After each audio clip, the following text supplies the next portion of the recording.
એક માણસે સમુદ્રને બે ભાગમાં વેચવાનો પ્રયાસ કર્યો અને લોકો તેને મૂસા જેવી શક્તિ કહેવા લાગ્યા. પણ પછી એવું તો શું ઘટના બની કે આખું સોશિયલ મીડિયા હસી પડ્યું? શું આ કોઈ ચમત્કાર હતો કે પછી માત્ર વાયરલ થવા માટેનો સ્ટન્ટ? તો ચલો જાણીએ આની આખી હકીકત. આ દિવસોમાં સોશિયલ મીડિયા પર એક વિડીયો ખૂબ જ વાયરલ થઈ રહ્યો છે, જેમાં સફેદ કપડાં પહેરેલો એક માણસ સમુદ્ર તરફ આગળ વધતો જોવા મળી રહ્યો છે અને દાવો કરવામાં આવી રહ્યો છે કે તે હઝરત મૂસા જેવી જ રીતે સમુદ્રને અલગ કરવાનો પ્રયાસ કરી રહ્યો હતો. વિડીયોમાં માણસ હાથ હલાવતા સમુદ્રની અંદર આગળ વધે છે, જાણે કોઈ ચમત્કાર થવાનો હોય. પરંતુ થોડીક જ વારમાં એક જોરદાર લહેર આવે છે અને તેને પાછળ ધકેલી દે છે. આ વિડીયો વાયરલ થતા લોકો સોશિયલ મીડિયા પર અલગ અલગ પ્રતિક્રિયાઓ આપી રહ્યા છે.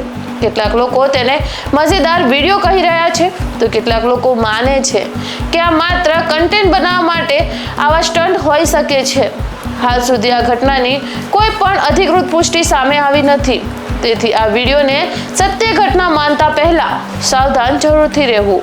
પણ આ વિડીયોએ ફરી એક વખત સાબિત કરી દીધું છે કે સોશિયલ મીડિયા પર કંઈ પણ વાયરલ હવે માત્ર કલાકોમાં જ થઈ જાય છે અને લોકો ચમત્કાર, રહસ્ય અને અજીબ ઘટનાઓ તરફ ઝડપથી આકર્ષિત પણ થઈ રહ્યા છે.